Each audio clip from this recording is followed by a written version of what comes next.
നമസ്കാരം. കഴിഞ്ഞ ഏതാനും ദിവസങ്ങൾക്ക് മുമ്പാണ് കേന്ദ്ര ആഭ്യന്തര മന്ത്രാലയം സംസ്ഥാന സർക്കാരുകൾക്ക് ഒരു അതീവ പ്രാധാന്യമുള്ള ഒരു സന്ദേശം അയച്ചത്. ആ സന്ദേശം മറ്റൊന്നുമല്ല, സംസ്ഥാന സർക്കാരുകൾ അവരവരുടെ അധീനതയിലുള്ള ജയിലുകളിൽ ഒരു ശ്രദ്ധ പതിപ്പിക്കണം. അതായത് ജയിലുകളിൽ രാഷ്ട്രവിരുദ്ധ പ്രവർത്തനങ്ങൾ നടക്കുന്നുണ്ട്, ജയിലുകളിൽ ജിഹാദി പ്രവർത്തനങ്ങൾ നടക്കുന്നുണ്ട്, ജയിലുകളിൽ തീവ്രവാദ പ്രവർത്തനം നടക്കുന്നുണ്ട്.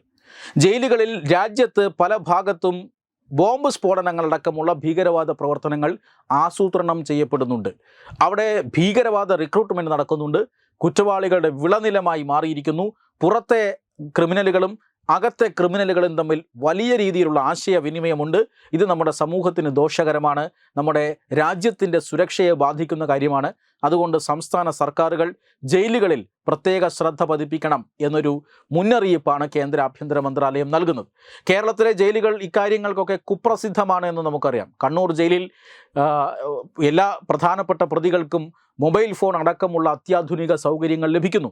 കഴിഞ്ഞ ദിവസമാണ് TP വധക്കേസിലെ പ്രതികളെ തലശ്ശേരിയിലെ കോടതിയിലേക്ക് കൊണ്ടുപോകും വഴി അവിടെ കണ്ട ഒരു മുന്തിയ ബാറിൽ കയറ്റി മൂക്കറ്റം കള്ളു വാങ്ങിക്കൊടുത്തത്. പോലീസുകാർ അവർക്ക് കള്ളു കുടിക്കാനായി കാവൽ നിന്ന് കൊടുക്കുന്നു. അങ്ങനെ ഒരു പാളിയ നിയമ സംവിധാനം കേരളത്തിലുണ്ട്, കേരളത്തിലെ ജയിലുകളിലുണ്ട്. ഇങ്ങനെ പലതും നടക്കുന്നുണ്ട്.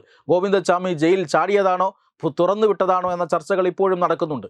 ജയിലിനുള്ളിൽ മയക്കുമരുന്ന്, കഞ്ചാവ്, മദ്യം ഇതെല്ലാം തന്നെ വളരെ വ്യാപകമായും സുലഭമായും ലഭിക്കുന്നു. ജയിൽ ഉദ്യോഗസ്ഥരെ ജയിലിനകത്തെ കുറ്റവാളികൾ ഭയപ്പെടുത്തുന്ന, ഭീഷണിപ്പെടുത്തുന്ന സാഹചര്യമുണ്ട്.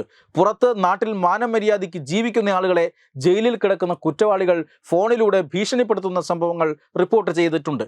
അങ്ങനെ പലതരത്തിലുള്ള ആൻറ്റി സോഷ്യൽ എലമെൻറ്റുകൾ കേരളത്തിലെ ജയിലുകളിൽ അടക്കി വാഴുന്നുണ്ട് എന്ന് വ്യക്തമായ മുന്നറിയിപ്പുകളും വാർത്തകളുമെല്ലാം നേരത്തെയും കിട്ടിയിട്ടുള്ളതാണ്. ഈ സാഹചര്യത്തിൽ കേന്ദ്ര ആഭ്യന്തര മന്ത്രാലയത്തിൻ്റെ ഈ മുന്നറിയിപ്പ് വരുന്നത്, ആ മുന്നറിയിപ്പിൻ്റെ വാർത്ത നമ്മൾ കേട്ടു. ഇപ്പോഴിതാ ഇന്ന് കേരളത്തിലെ ജയിലുകളിൽ നിന്നും ആശങ്കയുണ്ടാക്കുന്ന മറ്റൊരു വാർത്ത വരുന്നു. ഒരു ജയിൽ ഉദ്യോഗസ്ഥൻ പിടിയിലായിരിക്കുന്നു. പിടിയിലായത് എറണാകുളം ജില്ലാ ജയിലിൽ നിന്നാണ്. അദ്ദേഹത്തിൻ്റെ പേര്, അദ്ദേഹം അസിസ്റ്റന്റ് പ്രിസൺ ഓഫീസറായ ഷിറാസ് ബഷീർ എന്ന ജയിൽ ഉദ്യോഗസ്ഥനാണ് പോലീസിൻ്റെ പിടിയിലായിരിക്കുന്നത്. ഇയാൾ എന്തിന് പിടിയിലായി എന്ന് പറഞ്ഞാൽ, മയക്കുമരുന്ന്, അതിമാരകമായ MDMA പോലെയുള്ള മയക്കുമരുന്ന് ജയിലിനകത്ത് വച്ച് ഇയാൾ ഉപയോഗിച്ചു എന്ന കുറ്റത്തിനാണ് പിടിയിലായിരിക്കുന്നത്. ഇങ്ങനെ കേവലം ഒരു മയക്കുമരുന്ന് ഉപയോഗവുമായി ബന്ധപ്പെട്ട കേസ് മാത്രമല്ല ഇത്. ഈ പറയുന്ന ഷിറാസ് ബഷീർ എന്നാൽ മയക്കുമരുന്ന് ഉപയോഗിക്കുന്ന ഉദ്യോഗസ്ഥൻ മാത്രമല്ല, മയക്കുമരുന്ന് ജയിലിനകത്തേക്ക് കടത്തുന്ന ഉദ്യോഗസ്ഥൻ കൂടിയാണ്. അതായത് ഇയാൾ തടവുകാർക്ക് മയക്കുമരുന്ന് എത്തിച്ചു കൊടുക്കുന്നു, അതിലൊരു ഭാഗം അയാളും ഉപയോഗിക്കുന്നു എന്ന് മാത്രമല്ല, ഇയാൾക്ക് ക്രിമിനലുകളുമായി അടുത്ത ബന്ധമുണ്ട്. ഇയാൾ പിടിയിലാകുന്നത് പുറത്ത് ജയിലിൽ നിന്നിറങ്ങിയ ഒരു ക്രിമിനൽ, ഒരു കുറ്റവാളിയുടെ പക്കൽ നിന്നും ഇത്തരത്തിൽ ഒരു വലിയ രീതിയിൽ, സാമാന്യം വലിയ രീതിയിൽ തന്നെ മയക്കുമരുന്ന് പിടികൂടുന്നുണ്ട്. ഈ മയക്കുമരുന്ന് എന്തിനാണ് സൂക്ഷിച്ചത് എന്ന ചോദ്യം ചെയ്യലിലാണ് ജയിലിൽ ഈ പറയുന്ന ഉദ്യോഗസ്ഥന് കൊടുക്കാനാണ് റിമാൻഡ് ചെയ്ത് അവിടേക്ക് പോകുമ്പോൾ ഈ മയക്കുമരുന്ന് ഈ ഉദ്യോഗസ്ഥന് കൈമാറും. ഈ ഉദ്യോഗസ്ഥൻ ജയിലിനകത്തുള്ള ഏതോ ഒരു പ്രതിക്ക് കൃത്യമായി ഇത് എത്തിച്ചു കൊടുക്കുകയും ചെയ്യും. ഇതിന് പിന്നിൽ ആരുടെയൊക്കെയോ കരങ്ങളുണ്ട് എന്ന് വ്യക്തമാണ്. അതുകൊണ്ട് തന്നെ ഈ കേസ് കേരള പോലീസിൻ്റെ അന്വേഷണം മാത്രം പോരാ.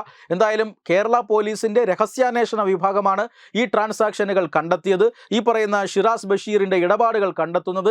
അതിനുശേഷം DGPക്ക് റിപ്പോർട്ട് നൽകുന്നു രഹസ്യാന്വേഷണ വിഭാഗം. DGP ഈ റിപ്പോർട്ടിന്മേൽ എടുത്ത നടപടിയുടെ ഭാഗമായിട്ടാണ് ഇയാൾ അറസ്റ്റിലാകുന്നത്. മാത്രമല്ല, ഈ ഷിറാസ് ബഷീറിനെ കുറിച്ച് മറ്റൊരു വാർത്ത കൂടി വരുന്നുണ്ട്. അതായത് ഇയാളുടെ വരുമാനത്തിനപ്പുറത്തേക്ക് സ്വത്ത് സമ്പാദിച്ചിട്ടുള്ള വ്യക്തിയാണ്. അതായത് വരുമാനത്തിൽ കവിഞ്ഞ അനധികൃതമായ സ്വത്ത് സമ്പാദിച്ചിട്ടുണ്ട്. ഇതിൻ്റെ അർത്ഥം ഇയാൾക്ക് മയക്കുമരുന്ന് ലോബിയുമായി വളരെ അടുത്ത ബന്ധമുണ്ട് എന്നാണ്.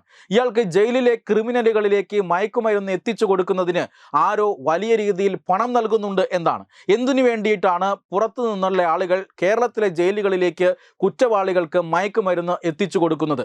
രാജ്യവിരുദ്ധ പ്രവർത്തനമടക്കമുള്ള കാര്യങ്ങൾ ജയിലിനകത്ത് നിർബാധം നടക്കുന്നതിന് വേണ്ടിയിട്ടാണ്? തീവ്രവാദ പ്രവർത്തനങ്ങളിലേക്ക് ജയിലിൽ നിന്നും കുറ്റവാളികളെ റിക്രൂട്ട്മെൻറ്റ് ചെയ്യുന്നതിന് വേണ്ടിയിട്ടാണോ? ഇങ്ങനെയുള്ള വളരെ വളരെ രഹസ്യമായ വളരെ ഗൗരവമായ കാര്യങ്ങൾ അന്വേഷണത്തിലൂടെ കണ്ടെത്തേണ്ടതുണ്ട്. തീർച്ചയായും കേരള പോലീസിനത് സാധിക്കില്ല എന്നുറപ്പാണ്. അതുകൊണ്ട് തന്നെ വലിയ രാഷ്ട്രീയ സമ്മർദ്ദമുള്ള ഈ കേസുകളിൽ കേന്ദ്ര ഏജൻസികളുടെ സാന്നിധ്യം ആവശ്യമാണ്. തീവ്രവാദ എലമെൻ്റ് അടക്കം ഈ കേസിലുണ്ട്.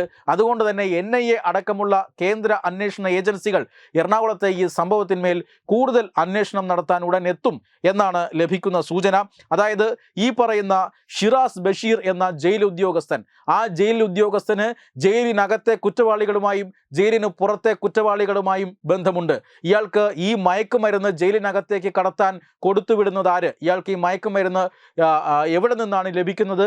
ആർക്കാണ് ഈ മയക്കുമരുന്ന് ഇയാൾ എത്തിച്ചു കൊടുക്കുന്നത്?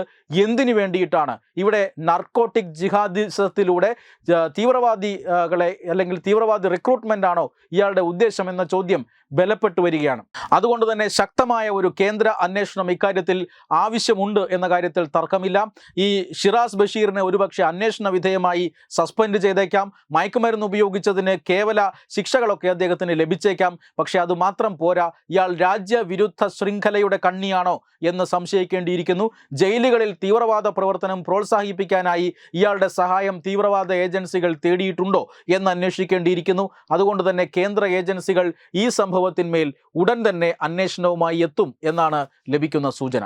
വെബ് ഡെസ്ക് തത്തുമൈ ന്യൂസ്. ഭാരതത്തിലെ അതിപ്രശസ്തമായ ക്ഷേത്രങ്ങളിലേക്ക് മലയാളം ന്യൂസ് നെറ്റ്വർക്ക് സംഘടിപ്പിക്കുന്ന ആധ്യാത്മിക യാത്രകൾ. പ്രമുഖ ട്രാവൽ ഏജൻസിയായ യാത്രാനന്ദയുമായി ചേർന്ന് മലയാളം ന്യൂസ് നെറ്റ്വർക്ക് ഒരുക്കുന്ന യാത്രയിൽ ചുരുങ്ങിയ നിരക്കിൽ നിങ്ങൾക്കും പങ്കാളികളാകാം. ഭാരതത്തിലെ പ്രമുഖ ശക്തിപീഠമായ അസമിലെ കാമാഖ്യ ക്ഷേത്രത്തിലേക്കാണ് ആദ്യ യാത്ര. കാമരൂപമെന്ന കാളിദാസനും പ്രാഗ്ജ്യോതിഷപുരമെന്ന വ്യാസനും വിളിച്ച അതിമനോഹരമായ സംസ്ഥാനമാണ് അസം.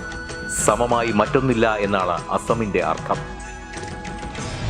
ബ്രഹ്മപുത്ര നദിയും ഹിമാലയവും ദൃശ്യചാരുത കൊണ്ട് അനുഗ്രഹിച്ച അസമിലെ കാമാഖ്യ ഇന്ത്യയിലെ തന്നെ ഏറ്റവും പ്രധാനപ്പെട്ട കാളി ക്ഷേത്രങ്ങളിലൊന്നാണ്.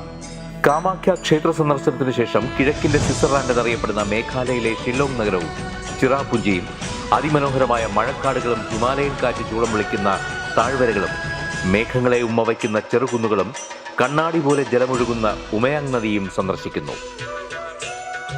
ജീവിതത്തിൽ ഒരിക്കലെങ്കിലും കണ്ടിരിക്കേണ്ട ഈ അത്ഭുത ലോകത്തിലേക്ക് നിങ്ങളെ സ്വാഗതം ചെയ്യുന്നു.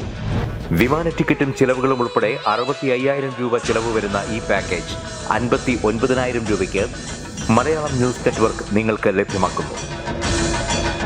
ആദ്യം ബുക്ക് ചെയ്യുന്ന 5 പേർക്ക് 56,000 രൂപയ്ക്ക് ഏർലി ബേർഡ് ഓഫറും ലഭ്യമാണ്. കൂടുതൽ വിവരങ്ങൾക്ക് ഇനി പറയുന്ന നമ്പറിൽ ബന്ധപ്പെടുക. 8089001200 അല്ലെങ്കിൽ 7736549234.